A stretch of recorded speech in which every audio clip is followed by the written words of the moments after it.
Evet, özellikle bu mutabakat imzalandıktan sonra tabii hepimizin üzerine durduğu nokta, bugün bir anlamda KCK'nin yaptığı açıklama da bunu bir yere taşıdı. Yani Rojava Kürdistanlı'nın sahiplenmenin sürekleştirilmesi. Bu neden stratejik öneme sahip? Neden Kürtler, dört parça Kürdistan'da, diasporada Kürtlerin dostları Rojava konusundaki hassasiyetlerini 7-24 devam ettirmeliler sence? Evet, Cahit, siz de tartıştınız. Yani Rojava sadece Rojava değil. Önder Apo 15 Şubat 1999 Uluslararası komplosundan daha ileri ve tehlikeli bir komployla karşı karşıya olduğumuzu belirtmişti. 1999 komplosunda eğer Önder Apo İmralı süreci ve 3. Doğuş dediğimiz demokratik ulus paradigması ve stratejisini geliştirmeseydi, bugün kör bir Kürt-Türk savaşının içerisinde kendimizi buluyor olacaktık. Bu İmralı süreciyle aslında bu uluslararası komplonun hedef ve amaçları boşa çıkarıldı. Siz de önceden tartıştınız. Halep, Şeyh Maksud ve Şefye saldırısıyla ya da bir bütünen Rojava, Kuzeydoğu Suriye özerk yönetimine saldırı, Orta Doğu'da kör bir Kürt-Arap savaşı ya da halklar boğazlaşması hedeflenmişti. Bu açıdan Önder Apo'nun ve sahadaki aktörlerin, halkın sokaktaki eylemselliği ve serhaldanı, yaratılan seferberlik, mevcide savaşçıların direnişi, Ziyad Halep ve Deniz'in görkemli duruşları aslında Kürt halkının ve bölgenin nasıl büyük bir felaketin sınırlarından döndüğünü bize gösteriyor. Bu açıdan KCK'nin ortaya koyduğu tutum, değerlendirme ve bir bütünen Kürt siyasetinin Sayın Mesut Barzani'nin, KNK eş başkanı Sayın Ahmet Karamus'un, YNK lideri Sayın Bafıl Talabani, Kubat Talabani, hatta Nevaynu, Nefşinu, Şahavan Abdullah, bir bütünen yani Kürt siyaseti, Rojava'nın 7 partisinin inisiyatifi, kuzeyde Dem Parti ve bileşenleri, hem HDP hem Kürt bileşenleri hem yurt dışı iradesi aslında çok büyük bir felaketin önünden dönüldüğünü gösterir. O açıdan Rojava'yı sahiplenmek, Rojava'yı korumak aynı zamanda komployu boşa çıkarmak anlamına geliyor. Bu açıdan önemli, değerli, anlamlı ve sürekleşmesi gerekir ki tehdit hala ortadan kalkmış değil. Evet. Peki bu tehdidin tabii en önemli yani iki yanı var. Bir, ateşkes devam edecek mi? Çünkü Halep'vari bir iç saldırı, bir soykırım saldırısı tekrardan gündeme alabilirler mi? Yani böyle bir ihtimal var zaten. Çünkü karşıdaki güç Türkiye'nin çok koordine ettiği, yönettiği bir güç aynı zamanda. İkincisi ise bu statü meselesi ne olacak? Yani tamam, bir mutabakat var ama bu geçiş için yapılan bir mutabakat. Yani ateşkesin olduğu, çözümün diyalogla, savaşta diyalogla çözüm arandığı bir mutabakat. Bu mutabakat statü için tümden bir zemin sunuyor mu? Ve Rojava'nın statüsü elde edilmeden bir gelecek mümkün olabilir mi? Yani Rojava Kürdistan bundan sonra statüsüz kalabilir mi yani? Yani geriye dönüş mümkün değil. Olmamalı, olmayacak da. Fakat karşıdaki gücün iyi tanımlanması lazım. Yani tarihte karşılığı olan bir güç. Yani Muaviye'nin torunlarıdır bunlar. Yezid'in torunlarıdır. Ebu Leheb'in torunlarıdır. Bunlar Hazreti Ali ve Ehli Beyti kafasını kesip top oynayan bir zihniyetin günümüzdeki temsilcileridirler. Dolayısıyla güvenmek ya da onların ipiyle kuyuya inmek ya da Suriye'de onlarla sağlıklı bir gelecek inşa edilecek noktasında rehavete kapılmak gerçekten akıllara ziyan bir durum. Yani kimse böyle düşünmüyor, düşünemez de yani. Bu açıdan Türk devleti de bunları kullanışlı bir aparat olarak Kürtler hanesini görmesin stratejisi üzerinden kullanmaya çalışıyor. Fakat bir diğer boyutu da yani şimdi Şam merkezli küresel sistemin desteklediği bir rejimle Kuzeydoğu Suriye'de Önder Apo'nun paradigması temelinde oluşan bir halklar mozaiği sistem söz konusuydu. Yani küresel sistem bu ikisini bir arada varlığını kabul etmedi. Burada bir tercih yaptı.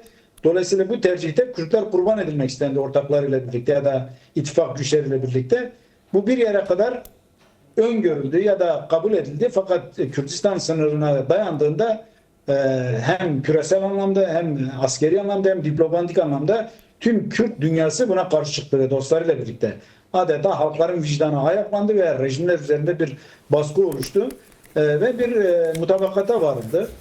İşte 10 Mart, 18 Ocak ve 30 Ocak dediğimiz 3 tane ortada mutabakat söz konusu. Fakat bütün bu mutabakatları ayaklar altına alıp geçersiz kılan Şam'daki iradedir ya da Şam'daki temsildir. İrade demiyorum çünkü iradeler olduğunu sanmıyorum.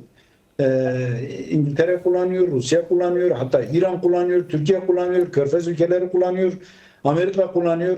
Yani çok kullanışlı bir gücün Şam'da oturtulması söz konusu. O açıdan ortaya çıkan statünün daha da ileri taşınması lazım. Zaten 3 şey hedeflenmişti yani bu saldırıyla. Bir, halklarla birlikte geliştirilen demokratik ulus paradigmasının tasfiye edilmesi. İki, Kürt demografisinin tümden oradan sürülmesi. Yani 1990-91 Başarı Kürdistan'da olduğu gibi bir demografik oynama hedeflenmişti.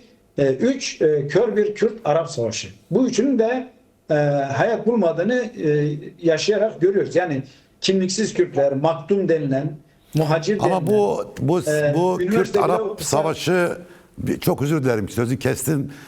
Önemli bulduğum için sormak istiyorum. Çünkü bu Tom Barak'ın açıklamalarında bu savaşın fitili ikide bir ateşleniyor. İşte diyor ki Irak'ta, Lübnan'da, Suriye'de federasyon olmaz, özellik olmaz, tek devlet, güçlü devlet olması gerekiyor. Aslında tabii böyle bir talep dayatmak aslında Irak gibi bir yerde, Güney Kürdistan'da, Güney Kürdistan statüsünü ortadan kaldırmayı da hedefliyor. Yani bu Kürt-Arap savaşı sadece Suriye zemininde mi örgütlenmek ve çıkarılmak ister? Yoksa bunun Güney Kürdistan, Irak ayağı da var mıdır ve de var mıdır sence? Kesinlikle yani Tahran'a kadar bir hattır. Şimdi Tom Barak'ın öyle düşünmesi doğal çünkü hegemon bir zihniyetin temsilcisi. Aynısını yıllar önce Saddam söylüyordu. Diyordu bunlara Nebukadnezar lazım. Eğer bir diktatör olmasa siz Orta Doğu'yu yönetemezsiniz. Önder Apo da tam tersini söylüyor. Diyor demokrasi olmasa siz yönetemezsiniz. Şimdi yıllarca 60-70 yıl boyunca Baas rejimi Suriye'yi nasıl ayakta tuttu? Tek kişilik bir despotizmle 6 tane istihbarat örgütünün halkı nefessiz bırakmasıyla işte oradaki tüm renkler, inançlar, diller, kültürler zapturapt altına alındı.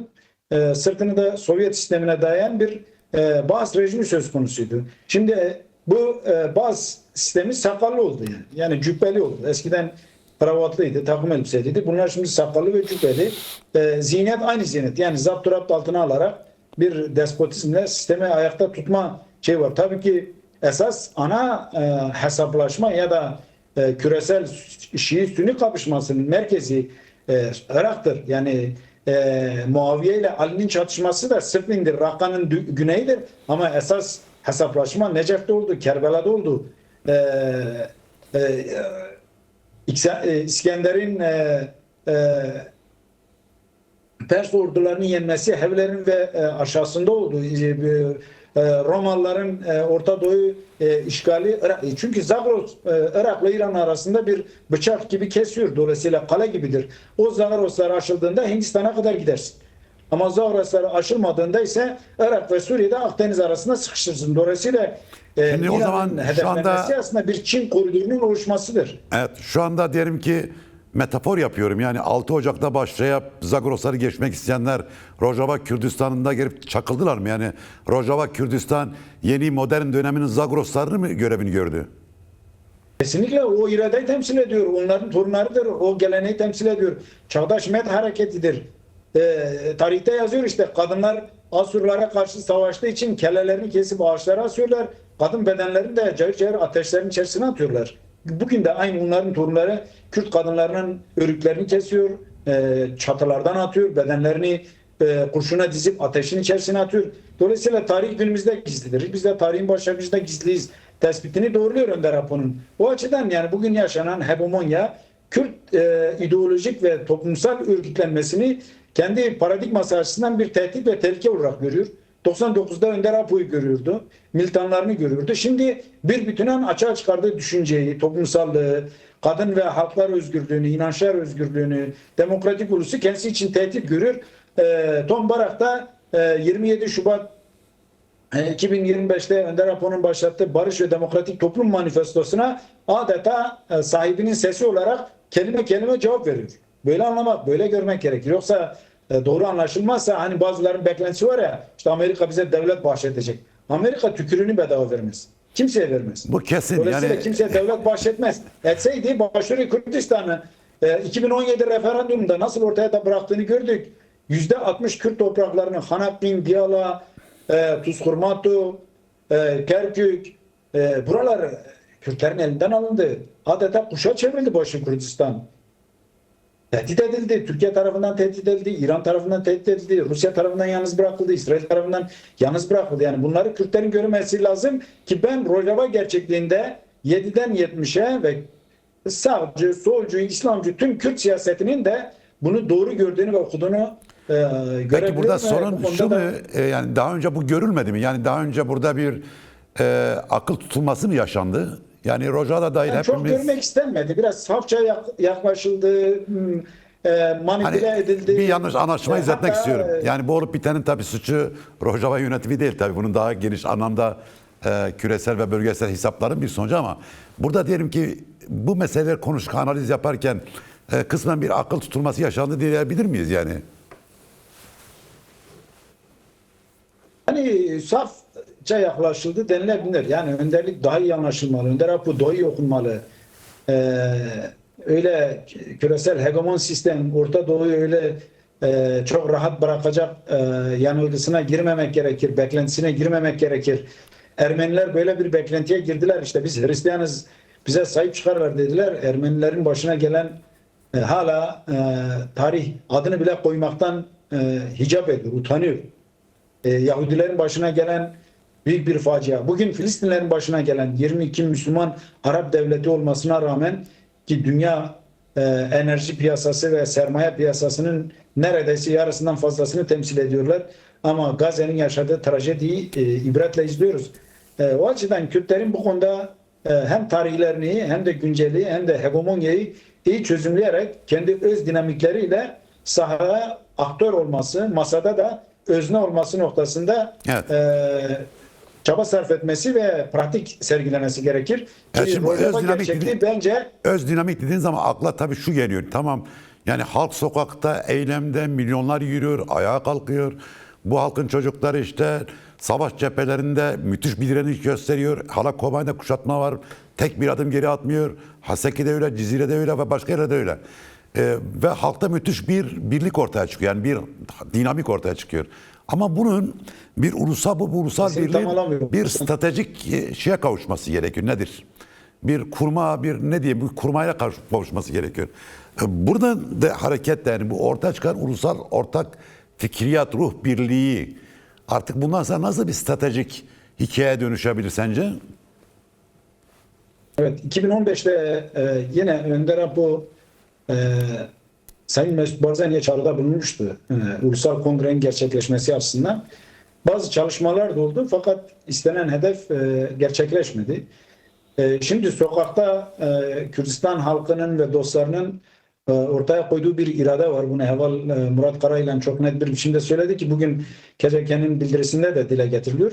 Yani KCK hareketi ya da APU'yu çizgi ulusal birlikteliğin sağlanması noktasında taşın altına elini koyacağını hatta bedenin tümünü koyacağını deklare ediyor. Burada Kürt başvuru siyaseti, Rojava siyaseti, Bakur siyasetinin gerçekten efektif, etkili, hızlı hareket etmesi ve bu momenti çok iyi değerlendirmesi gerekir. Çünkü dünyanın dört bir tarafında sokaklara çıkan halk şunu Kürt siyasetinin önüne bir görev olarak koydu. Bir, ulusal kongreyi oluşturun. İki, ulusal savunmayı oluşturun. Üç, ulusal diplomasiyi geliştirin. Tek dil. Bugün Sayın Mesut Barzani'nin yaptığı değerlendirme anlamlı ve değerli. Yani biz bir milletiz, bir hedefimiz var, bir talebimiz var. Bunun nedir? İşte Orta Doğu'da 50-60 milyonuz. Bir statü sahibi değiliz. Bu statünün talep edilmesi, dilinin talep edilmesi, kimliğin talep edilmesi, kendi coğrafyasında, kendi ana ata yurdunda öz değerleriyle, kimliğiyle yaşama talebinde bulunuyor. Bunun sağlanması için de ulusal bir kongrenin ve diplomatik birlikteliğin ve savunma iradesinin gelişmesi gerekir. işte Ahmet şehidimiz eğer Kerkük'ten gelip Haseki'de şehit düşürse aslında ulusal ordu var, komutanını arıyor. Ulusal birlik var, liderini arıyor. Ulusal diplomasi, tüm dünya Kürtler ne istiyor diye soru soruyor. Bunu söyleyecek diplomatını arıyor. Yani bu da Kürtler eğer bu tarihte de yapılmazsa gerçekten tarih Kürtler hakkında hiç iyi şeyler yazmaz yani. Evet. Çok teşekkürler. Saatin soru programa katın görüşlerini paylaşın. Çok sağ ol, çok var olun.